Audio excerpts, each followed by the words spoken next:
Frank Gambino. Good evening, everybody. In college football, the Wyoming Cowboys will give it the old college try once again after that 31-14 loss to Washington State in Pullman on Saturday night. The Pokes are 0-3 on the year. They will host New Mexico in the Mountain West Conference opener in Laramie this Saturday at 1 p.m. Maybe this is a chance for a breakthrough because after this next week, winnable games look few and far between for this UW team. The Cowboy offense, especially passing the ball, looked to make a step forward, at least in the first half. Cameron Kaufman was in there as the starter, and he chucks this TD pass to Tanner Gentry. That play covered 45 yards to make it 7-0. Gentry hauled in 7 balls for 127 yards. His teammate Jake Mulhart also went over 100 yards. He caught the second TD of the game. He had 10 catches for 113 yards, but this kind of offensive production needed to be sustained in the second half, and it wasn't. 3 times in the second half, the Cowboys were in Washington State territory and failed to score. This was a huge play here as Kaufman was picked off in the fourth quarter and the return to the 12-yard line to set up a field goal. Kaufman was 25 of 36 for 296 yards. In the second half, 3 drives ended in punts. There was a fumble and an interception. Plus, the Pokes gave the ball up on downs, and 5 sacks didn't help. The offense is a work in progress. We'll have more about the Pokes tonight at 10 o'clock.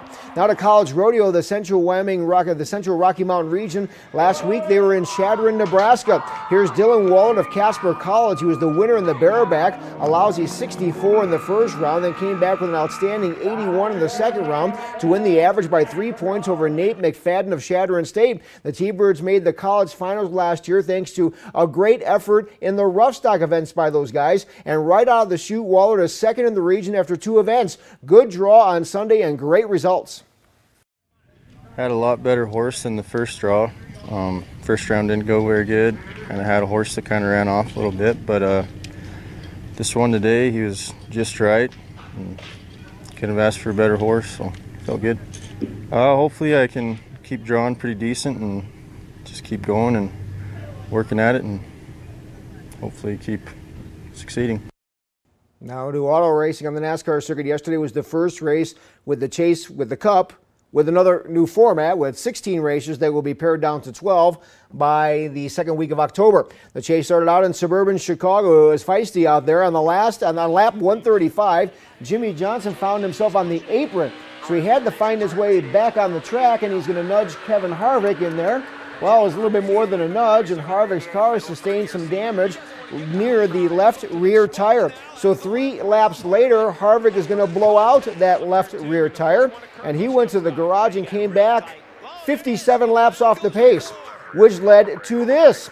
Harvick with some strong words for Johnson and some contact after the race near the motorhomes. NASCAR loves this stuff. Denny Hamlin, by the way, he won the race. He's the guy who tore his ACL and his knee playing basketball a couple weeks ago. Break a leg, kid. And those guys need to chill out. Yeah. Just a bit. All right. Not much, but just a bit. We'll be right back.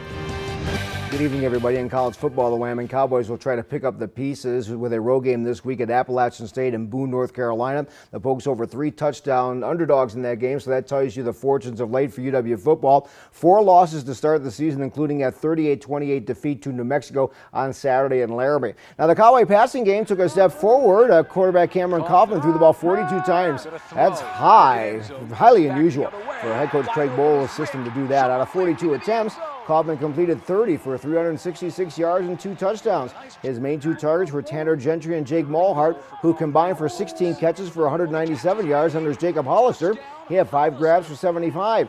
However, there were some other factors that held the passing game back. Kaufman was sacked 3 times, and the other that is Kaufman threw 2 interceptions, and that's 2 weeks in a row that Kaufman has thrown a pick that has been returned deep into Cowboy territory. Now, stats do not win games, but it did appear the passing game looked better than previous games. Yeah, a little bit. I mean, we did move the ball pretty well, but we also missed some opportunities that could have been key for us. I mean, the picks, those really hurt us. I mean, if we score both those drives, we win the game instead of throwing picks, but it's just, yeah, it's frustrating. In the NFL from last night, the Denver Broncos show why they're a playoff contender, beating Detroit 24-12. Quarterback Peyton Manning was 31 of 42 for 324 yards and 2 touchdowns. How about this throw to Demaryius Thomas on 4th and 1 for a touchdown? And Denver led 14-6. The Denver defense, which for years was an afterthought, now has some real teeth. In the fourth quarter, just a sensational play here by David Bruton grabbing this interception. Lions quarterback Matt Stafford could hardly believe it. That's the kind of plays that the Broncos have made so far early on this season, and they're big. Also, Bronco receivers are making big plays with little or no separation. Witness this catch here by Emmanuel Sanders, and that was a pickup of 34. Now, Manning doing all this primarily with a passing game out of the pistol formation. He's 5 yards behind the center instead of 7, where he'd normally be in the shotgun formation with a running back behind him. So Manning adjusting as any good quarterback would, even without a running game. That was something the coaches came up with during the week. I think Green Bay did it last year against them late in the season, and had pretty good success with it. So something that something we've repped throughout training camp, but something they wanted to do this week, and I imagine it'll be part of the arsenal throughout the season. But whether we use it next week or 2 weeks from now, I don't know. Now let's move on to high school golf, and those state championships were held over the weekend in all 3 of the classes. In the 4A girls, the individual title went to a familiar face, that being Natrona's Caitlin Skavdal. She shot rounds of 76 and 72 at the Powderhorn in Sheridan to win the state championship by a dozen strokes. She shoots 148 this year. She won the state championship last year shooting 166. She finished second her sophomore year with a 170 over 2 rounds and took fifth as a freshman shooting 174. So the improvement over her high school career has been exponential. Not only that, dealing with the ups and downs of a round of golf with the state championship on the line.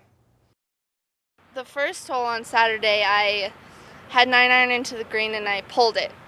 So I wasn't on the green and I was kind of upset with myself, and I was like, okay, Caitlin, you need to get up and down, calm down, it'll be okay. And I didn't hit a very good chip, and so I had 20-footer probably left for par, and I read it and then I rolled the putt and it dropped, and so that was kind of where I was like, okay, you're fine, keep it going.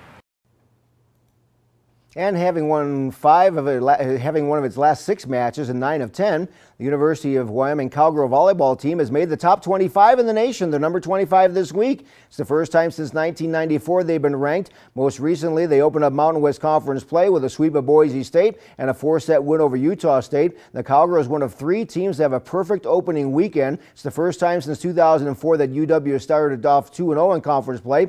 Wyoming ranked 4 times in the top 25 during the 1994 season. They also beat 2 nationally ranked teams that season. The Cowgirls will have the Mountain West play continuing this weekend. They will travel to face San Diego State on Thursday and Nevada on Saturday. Man, that's it in sports. All right, thanks, Frank. We'll be right back after this break.